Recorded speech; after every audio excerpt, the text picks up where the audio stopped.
दोस्तों, आज की कहानी है मुर्दों की बस्ती, एक खौफनाक रात। तो चलो जानते हैं क्या है मुर्दों की बस्ती का राज।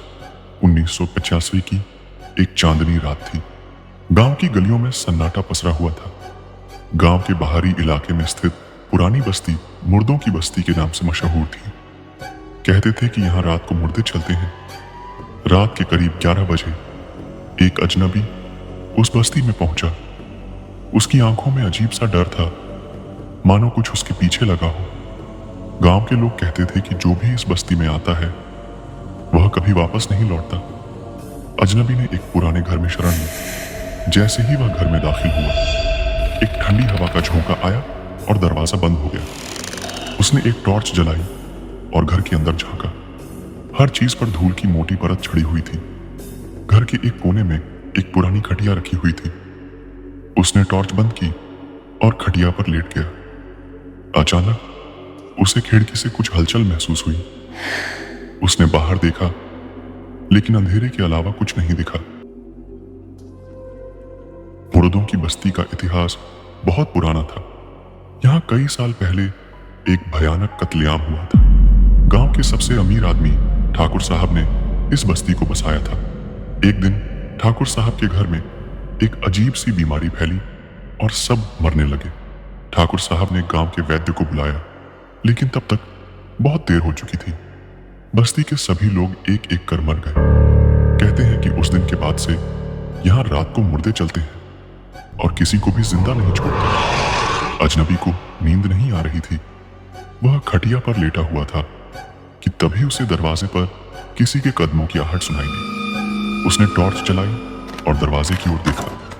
दरवाजा धीरे धीरे खुला और एक साया अंदर आया। वह साया धीरे धीरे अजनबी के पास आया और उसकी गर्दन पर झपटा। अजनबी चिल्लाया, लेकिन उसकी आवाज सुनने वाला कोई नहीं था। कुछ ही पलों में सारा कमरा खून से भर गया। सुबह होते ही गांव के कुछ लोग उस बस्ती में गए। उन्होंने देखा कि घर के अंदर खून से लथपथ लाश पड़ी है। गांव के मुखिया ने पुलिस को बुलाया, लेकिन पुलिस ने इसे महज एक हादसा बताया। मुखिया ने गांव के बुजुर्गों से बात की, जिन्होंने कहा कि यह कोई हादसा नहीं, बल्कि बस्ती के भूतों का काम है। गांव के कुछ नौजवानों ने उस रात बस्ती में पहरा देने का फैसला किया। उन्होंने अपने साथ लाठियां और टॉर्च ले ली। रात होते ही वे बस्ती में पहुंच गए और अलग अलग दिशाओं में बट गए। रात के करीब 12 बजे एक नौजवान ने देखा कि एक साया उसकी ओर बढ़ रहा है। उसने टॉर्च जलाई, लेकिन कुछ नहीं दिखा। उसने सोचा कि यह उसका भ्रम है और वापस चलने लगा। तभी अचानक वह साया उसके पीछे आ गया और उसने उस नौजवान पर हमला कर दिया। कुछ ही देर में वह भी खून में लथपथ जमीन पर पड़ा था। सुबह होते ही गांव के लोग फिर से बस्ती में गए। उन्होंने देखा कि एक और नौजवान की लाश पड़ी है। मुखिया ने पुलिस को बुलाया, लेकिन इस बार पुलिस ने इसे गंभीरता से लिया। पुलिस ने बस्ती की जांच की, लेकिन कुछ भी अजीब नहीं मिला। गांव के कुछ लोग मानने लगे कि बस्ती में सच में भूत प्रेत हैं। उन्होंने मुखिया से कहा कि उन्हें इस बस्ती को छोड़ देना चाहिए। पुलिस ने उस बस्ती की रात की पहरेदारी करने का फैसला किया। उन्होंने अपने साथ कुत्ते और हथियार ले लिए। रात होते ही पुलिस ने बस्ती में डेरा जमा लिया। उन्होंने हर घर की तलाशी ली, लेकिन कुछ भी नहीं मिला। रात के करीब 2 बजे एक पुलिस वाला बस्ती के एक कोने में गया। अचानक उसे किसी के कदमों की आहट सुनाई दी। उसने अपनी टॉर्च जलाई, लेकिन कुछ नहीं दिखा। तभी अचानक एक साया उसके पीछे आ गया और उसने उस पुलिस वाले के गर्दन पर हमला कर दिया। कुछ ही पलों में वह भी खून में लथपथ जमीन पर पड़ा था। पुलिस ने देखा कि उनका एक साथी गायब है। उन्होंने उसकी खोजबीन शुरू की और बस्ती के एक कोने में उसकी लाश पाई। पुलिस ने माना कि यहाँ कुछ अजीब हो रहा है। उन्होंने उस बस्ती को घेर लिया और सुबह तक वहां पहरा देने का फैसला किया। सुबह होते ही पुलिस ने बस्ती के हर घर की जांच की। उन्होंने देखा कि एक घर के नीचे की जमीन थोड़ी ढीली है। उन्होंने वहां खुदाई की और पाया कि वहां बहुत सारी लाशें दबी हुई हैं। पुलिस ने गांव वालों को बताया कि यह बस्ती एक भयानक जगह है और उन्हें इसे छोड़ देना चाहिए। गांव वालों ने उस बस्ती में जाना छोड़ दिया, लेकिन फिर भी कुछ लोग वहां जाने की हिम्मत करते थे। हर बार जब कोई वहां जाता तो वह वापस नहीं लौटता। कहते हैं कि मुर्दों की बस्ती का खौफ कभी खत्म नहीं हुआ। 1977 की एक सर्द रात थी। 2 साल बीत चुके थे, लेकिन मुर्दों की बस्ती का खौफ अभी भी लोगों के दिलों में था। अनिल, जो कि एक मशहूर खोजी पत्रकार था, उसने इस बस्ती की कहानियों को सुनकर वहां जाने का फैसला किया। उसे यकीन था कि वह इस बस्ती की सच्चाई का पता लगाएगा और इसे सबके सामने लाएगा। अनिल ने अपनी कैमरा, टॉर्च और कुछ आवश्यक सामान लेकर उस बस्ती की ओर रुख किया। गांव वालों ने उसे रोकने की कोशिश की, लेकिन अनिल नहीं रुका। वह अपने मिशन के लिए अडिग था। रात के करीब 11 बजे अनिल उस बस्ती में पहुंचा। उसने देखा कि वहां का हर घर खंडहर बन चुका है। उसने अपना कैमरा चालू किया और बस्ती का वीडियो बनाना शुरू किया। अचानक उसे एक घर से कुछ आवाजें सुनाई दी। उसने धीरे धीरे उस घर के अंदर झांका। वहां कोई नहीं था, लेकिन उसे ऐसा लगा जैसे कोई उसके पीछे खड़ा है। जैसे ही उसने पीछे मुड़कर देखा, उसे एक साया दिखाई दिया। वह साया धीरे धीरे अनिल के पास आ रहा था। अनिल ने अपने कैमरा से उस साये का वीडियो बनाना शुरू किया, लेकिन तभी उसके कैमरा ने काम करना बंद कर दिया। अनिल डर गया और भागने लगा। अनिल ने अपने आप को एक पुराने घर में बंद कर लिया। उसने देखा कि उसके कैमरा में कुछ अजीब सी तस्वीरें आ रही हैं। उन तस्वीरों में वह साया दिखाई दे रहा था, लेकिन हर तस्वीर में वह साया और नजदीक आता दिख रहा था। अनिल ने अपने कैमरा को ठीक करने की कोशिश की, लेकिन तभी दरवाजे पर किसी के कदमों की आहट सुनाई दी। उसने दरवाजा खोला और देखा कि वही साया उसके सामने खड़ा है। वह साया धीरे धीरे अनिल के पास आया और उसकी गर्दन पर झपट पड़ा। अनिल चीखने लगा, लेकिन उसकी आवाज सुनने वाला कोई नहीं था। सुबह होते ही अनिल की लाश बस्ती के बाहर पाई गई। गांव वालों ने देखा कि अनिल का कैमरा भी वहां पड़ा है। उन्होंने कैमरा को उठाया और देखा कि उसमें कुछ अजीब सी तस्वीरें और वीडियो है। उन तस्वीरों में अनिल और वह साया दिखाई दे रहे थे। गांव के मुखिया ने पुलिस को बुलाया और कैमरा उन्हें सौंप दिया। पुलिस ने जब उन तस्वीरों और वीडियो को देखा तो वे भी डर गए। उन्हें लगा कि इस बस्ती में सच में कुछ भयानक है। पुलिस ने फिर से बस्ती की जांच करने का फैसला किया। उन्होंने अपने साथ आधुनिक उपकरण और अधिक संख्या में पुलिस बल लिया। रात होते ही उन्होंने बस्ती में डेरा जमा लिया। उन्होंने हर घर की तलाशी ली, लेकिन कुछ भी अजीब नहीं मिला। रात के करीब 2 बजे एक पुलिस वाला बस्ती के एक कोने में गया। अचानक उसे किसी के कदमों की आहट सुनाई दी। उसने अपनी टॉर्च जलाई, लेकिन कुछ नहीं दिखा। तभी अचानक एक साया उसके पीछे आ गया और उसने उस पुलिस वाले पर हमला कर दिया। कुछ ही पलों में वह भी खून में लथपथ जमीन पर पड़ा था। पुलिस वालों ने देखा कि उनका एक और साथी गायब है।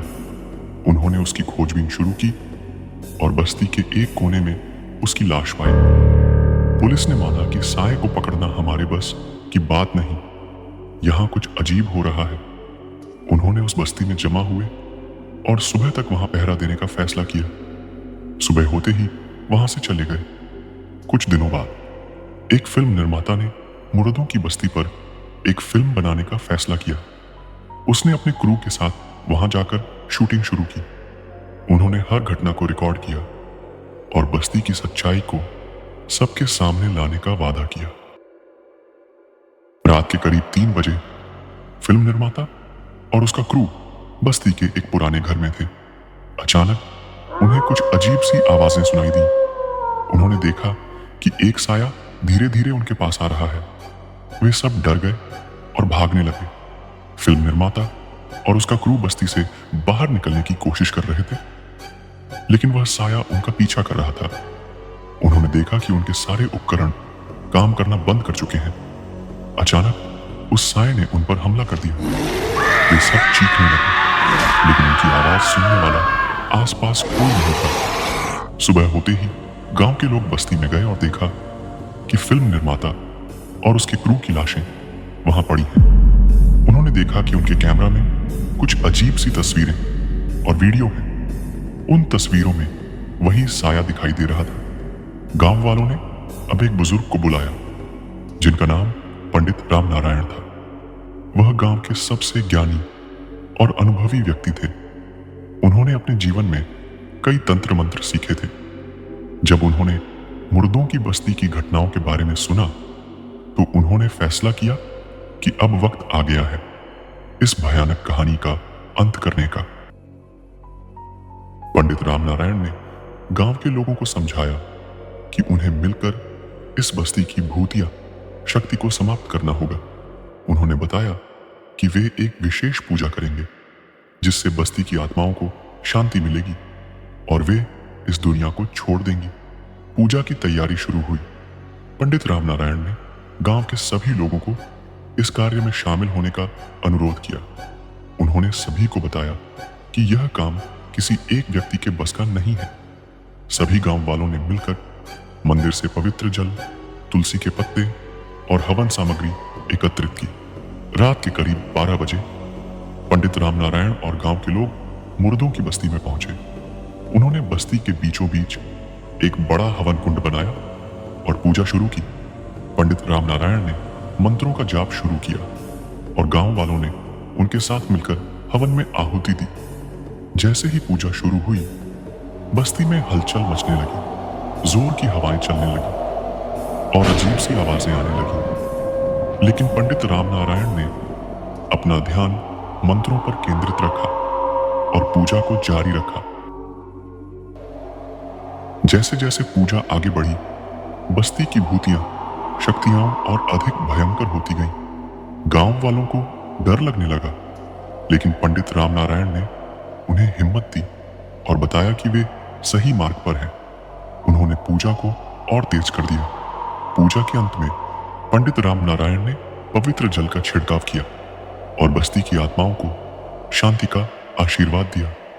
जैसे ही उन्होंने यह किया, बस्ती में अचानक शांति छा गई। सभी भूतियां, आवाजें और हलचलें गायब हो गईं। बस्ती की आत्माओं को शांति मिल गई थी और वे इस दुनिया को छोड़ चुकी थी।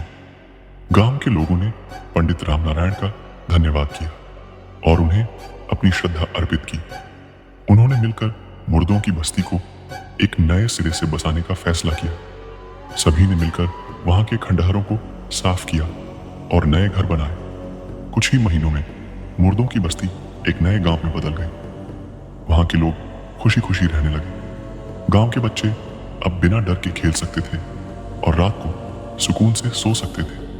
पंडित राम नारायण ने गांव वालों को समझाया कि अब कोई भूतिया शक्ति उन्हें परेशान नहीं करेगी। इस तरह मुर्दों की बस्ती की खौफनाक कहानी का अंत एक खुशहाल और सुखद अंत में बदल गया। दोस्तों, कहानी अच्छी लगी तो चैनल को लाइक एंड सब्सक्राइब करना मत भूलना। धन्यवाद।